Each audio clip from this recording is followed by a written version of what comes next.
out of the vehicle now. Officer, I provided my license. What is the reason for this stop? I said step out. Don't argue with me. I'm not resisting. I'm asking a lawful question. Turn around. Hands on the hood right now. I do not consent to any searches. I said hands on the hood. Do it. At 2:17 p.m. on what should have been an ordinary Tuesday afternoon, blue police lights flashed to life in her rearview mirror. Judge Barbara Taylor had just finished lunch with colleagues and was driving back to the courthouse when Officer Marcus Wright decided to pull her over. What happened next would expose a corrupt police officer, destroy a career built on the abuse of power, and lead to one of the largest civil rights settlements in the state's history. Before we dive into this incredible story, let me know where you're watching from in the comments below. And if you're not already subscribed, hit that subscribe button, because the way this case unfolds will absolutely blow your mind. Judge Barbara Taylor had served on the federal bench for 15 years. She was highly respected, accomplished, and known for her fair yet firm approach to justice. At 52 years old, she had presided over thousands of cases, ranging from corporate fraud to violent crime. She drove a modest sedan, lived in a quiet suburban neighborhood, and hadn't received so much as a speeding ticket in her entire adult life. On that Tuesday afternoon, she was wearing her usual professional attire under the judicial robe she had already taken off after her lunch recess.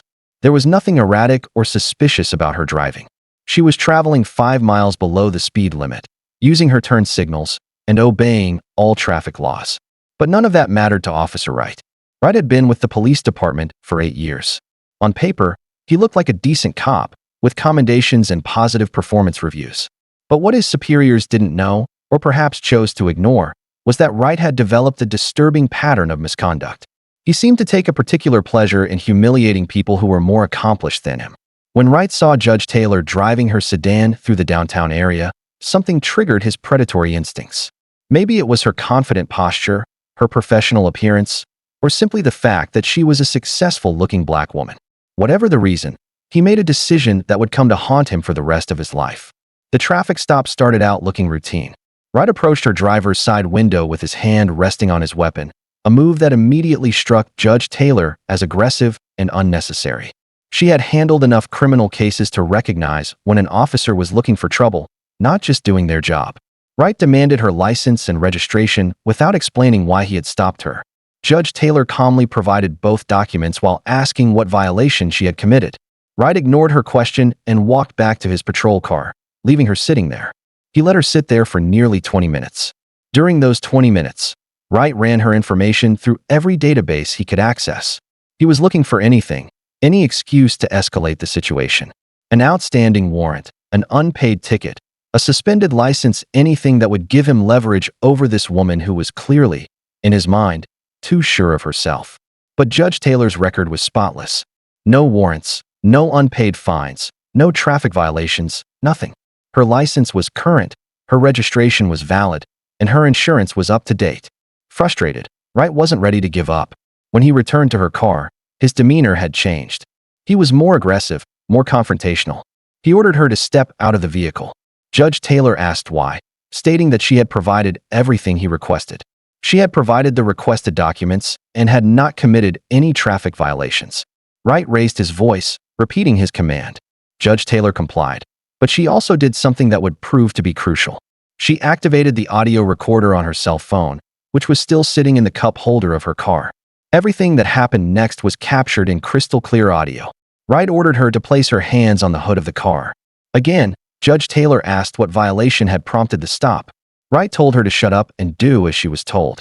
His language became increasingly aggressive and wildly inappropriate for a professional traffic stop. Then, Wright made his first critical mistake. He began to search her handbag without consent or probable cause. Judge Taylor made it clear that she did not consent to any search and asked to see a warrant. Wright laughed and said he didn't need her permission or a warrant. As he rummaged through her belongings, Wright found her judicial ID. Most officers would have immediately realized their mistake and offered a profuse apology. But not Officer Wright. Instead, he accused her of possessing a fake ID and claimed she was impersonating a federal judge. Judge Taylor calmly explained that she was, in fact, a sitting federal judge and suggested he contact the courthouse to verify her identity. Wright's response revealed everything about his character and his motives. He said he didn't care if she was the President of the United States. She was going to learn some respect. Quick question for you all. Have you ever personally witnessed police misconduct? If so, type yes in the comments. Wright placed Judge Taylor in handcuffs and put her in the back of his patrol car. Even as her constitutional rights were being violated in broad daylight, she remained calm and professional. She asked to speak to his supervisor, only to be told to shut up. What Wright didn't realize was that Judge Taylor had a photographic memory for legal procedure and constitutional law. Every illegal action he took was being cataloged. Every violation of her rights, every inappropriate comment, was being filed away in her mind for the lawsuit she was already planning. The arrest was based on absolutely nothing. Wright claimed she had been driving erratically. Dashcam footage would later prove this was a lie. He claimed she had been aggressive and uncooperative. The audio recording would prove she had been polite and compliant throughout the entire encounter. He claimed she had resisted arrest. But there was a witness who saw the entire incident and would testify that she never resisted in any way. Wright transported Judge Taylor to the county jail, where the booking process became even more humiliating. He told the booking officers that she was a career criminal who was impersonating a federal judge. He recommended they process her for identity theft and fraud in addition to the traffic violations he had fabricated. The booking officers, who were actually competent, immediately realized something was wrong. They had processed enough real criminals to know that Judge Taylor did not fit the profile. Her demeanor, the way she spoke, her knowledge of legal procedure, everything about her screamed that she was exactly who she claimed to be. While Wright was filling out the paperwork, one of the booking officers quietly contacted the federal courthouse. Within 30 minutes, the court confirmed that Judge Barbara Taylor was indeed a sitting federal judge, and she was supposed to be back in court that afternoon for a sentencing hearing. The jail's supervisor, a 25-year veteran of the force, immediately understood the gravity of the situation. A police officer had illegally arrested a federal judge on fabricated charges. This wasn't just misconduct. This was career suicide for everyone involved. The supervisor tried to handle the situation quietly. He approached Wright and suggested they release Judge Taylor immediately and forget the whole thing ever happened. Wright, either out of sheer stupidity or pure arrogance, refused. He insisted she was a criminal and demanded they process her fully. That's when the supervisor made the phone call that would end Wright's career. He contacted the chief of police, the district attorney, and the local FBI field office. Within an hour, the jail was swarming with investigators, internal affairs officers, and federal agents. Judge Taylor was released immediately with profuse apologies from everyone except Wright, who continued to insist he had done nothing wrong. She was offered medical attention, counseling, and anything else she might need. She politely declined and asked for copies of all reports and recordings related to her arrest. What happened next would make Wright wish he had chosen an entirely different profession. The FBI launched a civil rights investigation into Wright. Within hours, the police department launched an internal affairs investigation. The district attorney's office began reviewing every single case Wright had ever been involved in, and Judge Taylor hired the best civil rights attorney in the state. The evidence against Wright was overwhelming. The dashcam footage showed Judge Taylor driving normally and obeying all traffic laws. The audio recording captured every illegal action and inappropriate comment. Multiple witnesses confirmed that she had been cooperative with the FBI. The investigation uncovered something even more damning. Wright had a pattern of targeting successful black professionals. Over the past 3 years, he had made dozens of questionable arrests. Nearly all of them involved black doctors, lawyers, business owners, and other professionals. The police department's own records showed that Wright arrested black drivers at a rate 5 times higher than white drivers. His arrest reports were often inaccurate or completely fabricated, despite working the same neighborhoods and shifts as his colleagues. Complaints against him had been ignored or dismissed without proper investigation. Internal Affairs discovered that Wright had bragged to other officers about putting arrogant people in their place. He had made racist comments in the locker room and even kept a personal scorecard of how many people in suits he had humiliated. The deeper the investigators dug, the worse it got for Wright and the entire police department. They found evidence of supervisors covering up complaints, evidence of discriminatory policies, and evidence of a culture that not only tolerated racism, but actively encouraged it. Judge Taylor's case became the centerpiece of a federal civil rights investigation that would ultimately lead to a consent decree, placing the entire police department under federal oversight for the next 2 years. But Wright's nightmare was just beginning. Arresting a federal judge attracted national media attention, and his face was plastered all over every news outlet in the country. Civil rights attorneys from across the country started calling Judge Taylor offering their services pro bono. She chose Angelique Martinez, a legendary litigator who had won over $200 million in settlements from police departments across the nation. Martinez was known for her take no prisoners, relentless cross-examinations, and her ability to expose systemic corruption in law enforcement agencies. The lawsuit, filed 3 months later, was a masterpiece of legal strategy. It didn't just target Wright for his illegal actions. It went after the entire police department for creating and sustaining a culture of racial discrimination. It named Wright, his supervisor, the chief of police, and the city as defendants. The complaint detailed Wright's pattern of targeting successful black individuals. It was a case that targeted black professionals with surgical precision. Martinez interviewed 43 people who had been illegally stopped, searched, or arrested by Wright over the past 5 years. Their stories were shockingly similar. Professional black men and women driving through downtown areas, pulled over for fabricated violations, subjected to humiliating searches, and often arrested on bogus charges that were later dropped. Dr. Michael Stevens, a prominent surgeon, described how Wright had arrested him. Wright pulled him over while he was on his way to perform an emergency surgery.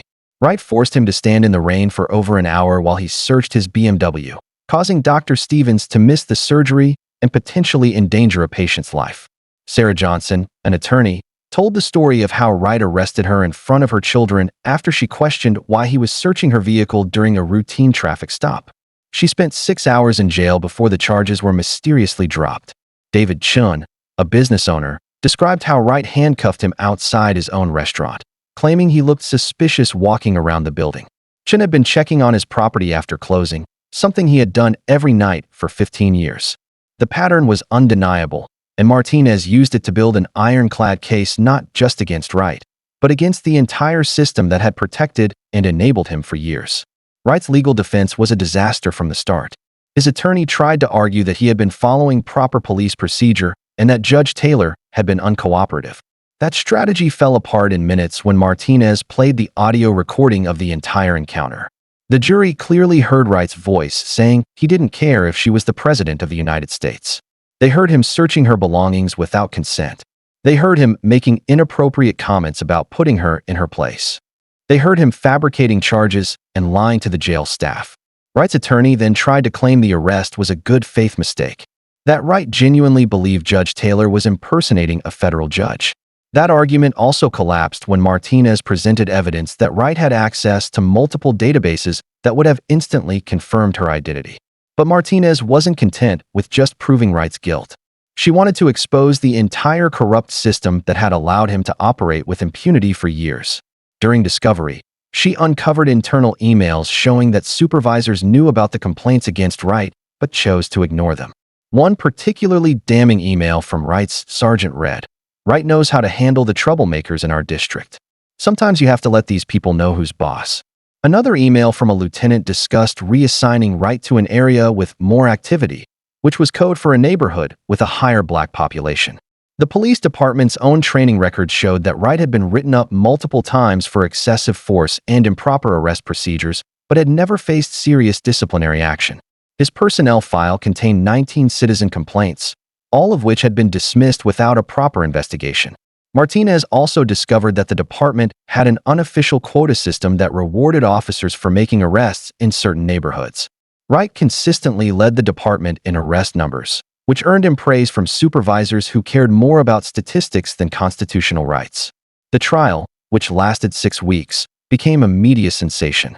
Every day, the courthouse was packed with reporters, civil rights activists, and community members who wanted to see justice served. Judge Taylor testified for 2 full days, describing in meticulous detail how Wright had violated her rights and humiliated her in public. Her testimony was devastating. Using the same calm, measured tone she used on the bench, she methodically described every illegal action Wright had taken. She explained how his conduct had violated the 4th, 5th, and 14th Amendments to the Constitution. She detailed the emotional trauma of being handcuffed and jailed like a common criminal despite having committed no crime. But perhaps most powerfully, she described the broader impact of Wright's actions.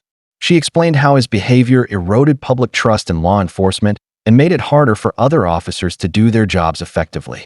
She spoke about how his actions sent a message to the black community that success and education were no protection against police harassment. Wright took the stand in his own defense, and it was a complete disaster. Under cross-examination from Martinez, he contradicted himself repeatedly. He couldn't explain why he had pulled Judge Taylor over in the first place. He couldn't justify searching her belongings without consent. He couldn't provide any evidence to support the charges he had filed against her. When Martinez questioned him about his pattern of targeting black professionals, Wright became defensive and angry. He denied being a racist, while simultaneously making comments that revealed his true feelings about successful black individuals. The most damning moment came when Martinez played a body cam recording from one of Wright's own prior arrests. In the recording, Wright could be heard saying, "These people think their fancy degrees make them better than us. I'm going to show them who really has the power." Wright's face went pale as the recording played. His attorney objected, but the damage was done. The jury had heard, in Wright's own words, the motivation behind his targeting of successful black citizens. Expert witnesses testified about racial profiling and the psychological impact of police misconduct. Dr. Angela Foster, a leading researcher on police bias, explained how Wright's actions fit the classic pattern of officers who use their badge to enforce a racial hierarchy. A former police chief from another city testified about proper traffic stop procedures and explained how every action Wright took violated basic police training and the Constitution. He called Wright's conduct one of the most egregious examples of police misconduct he had seen in his 30-year career in law enforcement. The city's legal team desperately tried to limit their liability. They argued that Wright was a rogue officer acting outside the scope of his training and that the city shouldn't be held responsible for his individual actions. That defense strategy backfired when Martinez presented evidence that the city had been aware of Wright's pattern of misconduct and had failed to take corrective action. Internal affairs records showed that the department had received dozens of complaints about Wright's behavior, but had systematically dismissed them without proper investigation. Supervisors had received reports of his inappropriate comments, but had taken no disciplinary action. The city's own policy required officers to report misconduct by their colleagues, but multiple officers testified that they had been discouraged from filing reports against Wright. Some said they feared retaliation from supervisors who protected Wright because of his high arrest numbers. Martinez also presented evidence that the city had paid out settlements in several prior cases involving Wright, but had never investigated to see if there was a pattern of misconduct. The city had essentially been paying to cover up Wright's crimes while allowing him to continue harming citizens. In her closing argument, Martinez delivered a speech that brought several jurors to tears. She spoke about how Wright had weaponized his badge to terrorize law-abiding citizens simply because of their race. She explained how his actions represented everything that was wrong with American policing and why a massive verdict was necessary to prevent similar misconduct in the future. Wright's attorney offered a half-hearted defense about the dangers police officers face and pleaded for understanding. But after weeks of evidence showing Wright's systematic abuse of power, the plea fell on deaf ears. The jury deliberated for just 4 hours before returning with their verdict. They found Wright liable for violating Judge Taylor's constitutional rights under color of law. They found his supervisor liable for failing to properly train and supervise him. They found the chief of police liable for maintaining policies that condoned racial profiling. And they found the city liable for creating and sustaining a culture of discrimination. Then came the damages award, which stunned everyone in the courtroom. The jury awarded Judge Taylor $6 million, a total of $6 million in damages, $2 million in compensatory damages for her pain, suffering, and emotional distress, and $4 million in punitive damages, designed to punish the defendants and deter future misconduct. The community members who packed the gallery erupted in cheers. Judge Taylor maintained her stoic expression, but those who knew her could see the satisfaction in her eyes. Justice had been served. But for Wright and the police department, the consequences were just beginning. The $6 million verdict sent shockwaves through law enforcement agencies across the state. Police chiefs began reviewing their own department's practices, terrified that they might be harboring their own officer rights. Training programs were hastily implemented, and complaint procedures were overhauled. But for Wright personally, the financial judgment was just the start of his downfall. The FBI's criminal investigation was still ongoing. Federal prosecutors were considering charging him with violating Judge Taylor's civil rights under color of law. If convicted, Wright faced up to 10 years in federal prison. The criminal charges came down a full 6 weeks after the civil verdict. Federal prosecutors had spent months building their case. When they finally brought it against Wright, the indictment was devastating. Deprivation of rights under color of law, false imprisonment, filing a false police report, and conspiracy to violate civil rights.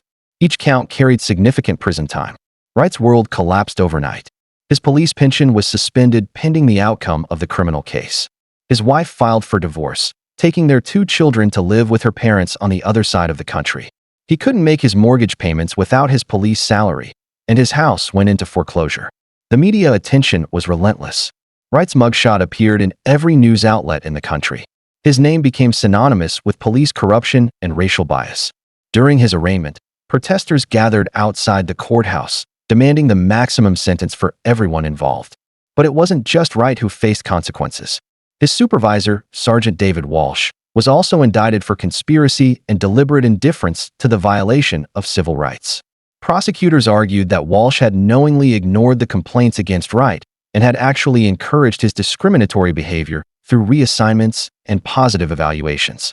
The chief of police, Robert Martinez, also faced federal civil rights charges. The investigation had revealed that he had received detailed reports about Wright's pattern of misconduct, but had covered them up to protect the department's image. Emails showed that Martinez was more concerned with negative publicity than with constitutional violations. The trial of the 3 men became a national spectacle. Legal experts called it one of the most significant police misconduct cases in decades. Civil rights organizations sent representatives to observe every day of the proceedings. The courthouse required extra security to handle the crowds of protesters and media personnel. Wright's federal trial revealed even more disturbing details about his conduct. Prosecutors presented evidence that he had planted drugs on at least 3 black suspects to justify arrests. Bodycam footage showed him dropping small baggies of marijuana during a search, only to discover them moments later. Dr. Jennifer Hassan, a prominent psychiatrist, testified about how Wright had destroyed her reputation in the medical community by arresting her on fabricated drug possession charges. She had spent $50,000 in legal fees to clear her name, but the arrest had already cost her her hospital privileges and several lucrative consulting contracts. The prosecution also revealed that Wright had been selling information about upcoming arrests to a criminal organization. He would tip off drug dealers about planned raids in exchange for cash payments. The corruption went far beyond racial bias and into outright criminal enterprise. Wright's attorney tried to portray him as a dedicated officer who had made a mistake under pressure. That defense strategy crumbled when prosecutors played recordings of Wright bragging to other officers about his arrests. In one particularly damning recording, Wright described how he loved to watch arrogant professionals squirm as he put them in handcuffs. The jury heard testimony from a former police informant who described how Wright had coerced him into providing false testimony against black suspects. The informant, who had been granted immunity for his testimony, detailed a systematic scheme to fabricate evidence and manufacture probable cause for arrests. Expert witnesses explained how Wright's actions had violated every principle of constitutional policing. Dr. Maria Rodriguez, a professor of criminology, testified that Wright's behavior represented the worst aspects of police culture and showed how unchecked power could corrupt those sworn to protect and serve. The defense called character witnesses who described Wright as a family man and a community volunteer. But after weeks of evidence showing his systematic abuse of power, their testimony rang hollow. Several of the character witnesses actually hurt Wright's case by admitting under cross-examination that they had never witnessed his police work firsthand. Sergeant Walsh's trial revealed how supervisory malpractice had enabled Wright's reign of terror. Internal affairs investigators testified that Walsh had received detailed complaints about Wright's conduct but had dismissed them without proper investigation. Walsh had even coached Wright on how to write his reports to justify questionable arrests. The prosecution presented evidence that Walsh had actively participated in the conspiracy to violate citizens' civil rights. He had reassigned Wright to neighborhoods with higher black populations specifically to increase arrest numbers. He had praised Wright's aggressive tactics in performance reviews while ignoring clear signs of misconduct. Walsh's attorney argued that he was just following orders from superior officers who demanded higher arrest statistics. But prosecutors showed that Walsh had gone beyond mere compliance and had actively facilitated Wright's discriminatory practices. Police Chief Martinez faced the most serious charges due to his position of authority. The prosecution argued that he had created and sustained a culture that not only tolerated racial bias, but actively rewarded it. Martinez had promoted officers based on arrest numbers, without regard for constitutional compliance or citizen complaints. The evidence against Martinez included emails in which he discussed the need to maintain order in certain neighborhoods through aggressive policing tactics. He had repeatedly ignored recommendations from internal affairs investigators to discipline Wright and other problem officers. Martinez's trial revealed a systemic level of corruption throughout the entire police department. Investigators discovered that under his leadership, racial bias training had been removed from the academy curriculum. The complaint investigation process had been deliberately weakened to protect officers from accountability. The jury deliberated for 3 days before returning guilty verdicts on all counts for all 3 defendants. Wright was convicted of 8 felonies related to civil rights violations, false imprisonment, and corruption. Walsh was convicted of conspiracy and deliberate indifference. And Martinez was convicted of the most serious charges related to maintaining a criminal conspiracy within the police department. Sentencing day arrived on a cold December morning, exactly 18 months after Wright had first spotted Judge Taylor driving through downtown. The courtroom was packed to capacity, with overflow seating set up with a video feed in an adjacent room. Wright was sentenced first. Federal Judge Robert Chun, who had reviewed thousands of pages of evidence and victim impact statements, delivered a scathing assessment of Wright's crimes. He called Wright's actions a cancer on the institution of law enforcement and noted that his behavior had eroded public trust in police officers across the country. Wright was sentenced to 15 years in federal prison, followed by 3 years of supervised release. He would be required to pay restitution to all identified victims of his misconduct. His police certification was permanently revoked, and he was barred from ever working in law enforcement again. The moment the sentence was announced, Wright's legs gave out, and he collapsed into his chair. His attorney had to physically support him as the judge continued to read the terms of his punishment. Assuming Wright served his full sentence, he would be 62 years old when he was released. Sergeant Walsh was sentenced to 8 years in federal prison for his role in enabling Wright's crimes. The judge noted that supervisors have a special responsibility to prevent misconduct and that Walsh had failed spectacularly in that regard. His pension was forfeited, and he was ordered to pay a significant amount in restitution to the victims. Police Chief Martinez received the harshest sentence of 12 years in federal prison. Judge Chun explained that with leadership comes the highest level of responsibility and accountability. Martinez's failure to address known problems had enabled a pattern of civil rights violations that had affected hundreds of citizens over many years. The sentences sent shockwaves through the law enforcement community nationwide.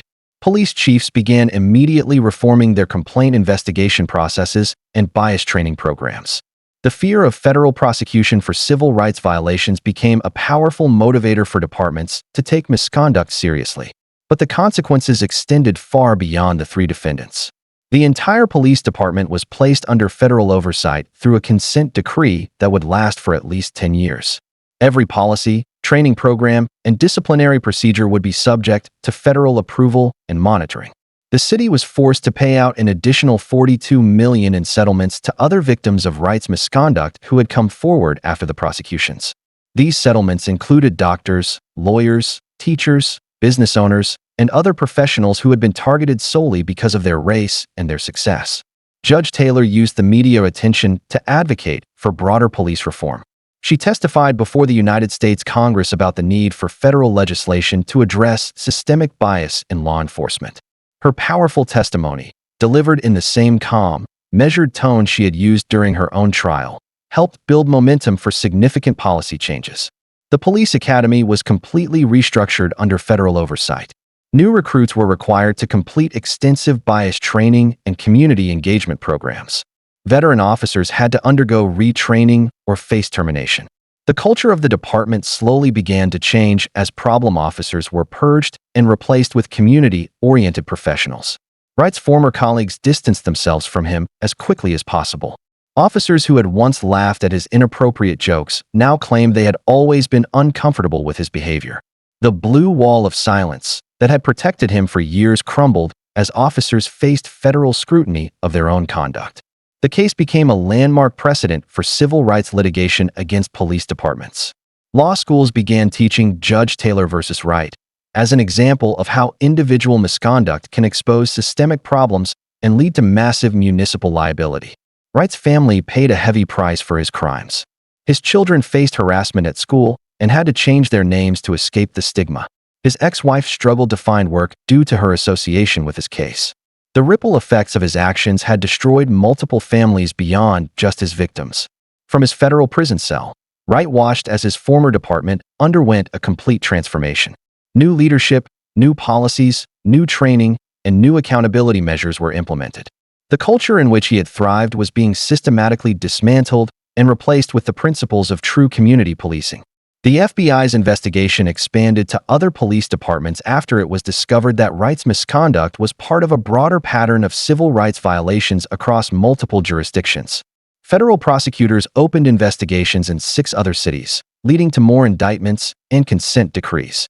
Judge Taylor returned to her federal bench with enhanced credibility and moral authority. Her experience as a victim of police misconduct gave her a unique perspective on the intersection of law enforcement and civil rights. She began writing influential opinions that strengthened protections for citizens against police abuse. The case also led to legislative changes at the state level. Lawmakers passed bills requiring independent investigations of police misconduct complaints and creating civilian oversight boards with real power to discipline officers. Police unions fought the changes but lacked the public support to stop them in the wake of the Wright scandal.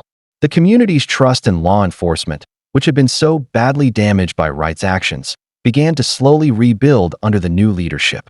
Town hall meetings, community policing initiatives, and transparency measures helped to bridge the divide between the police and the citizens they were supposed to serve. But for Wright, sitting in his prison cell, wearing a federal inmate's uniform instead of a police uniform, there was no redemption story. He had thrown away his career, his freedom, his family, and his reputation for the fleeting satisfaction of humiliating successful black citizens. The power he had wielded so callously was gone forever, replaced by the powerlessness of incarceration. His appeals were denied at every level. Federal judges found his claims of prosecutorial overreach or excessive sentencing to be without merit. The evidence of his guilt was simply too overwhelming, the pattern of misconduct too clear, and the harm to his victims too severe to justify any reduction in his sentence. The story of Wright's downfall became required reading in police academies across the country as an example of how quickly a law enforcement career can be destroyed by racism and corruption. New recruits learned about constitutional policing not just as a legal theory, but as a practical necessity to avoid federal prosecution. Years later, while Wright was still behind bars in a federal prison, Judge Taylor continued to serve with distinction on the federal bench.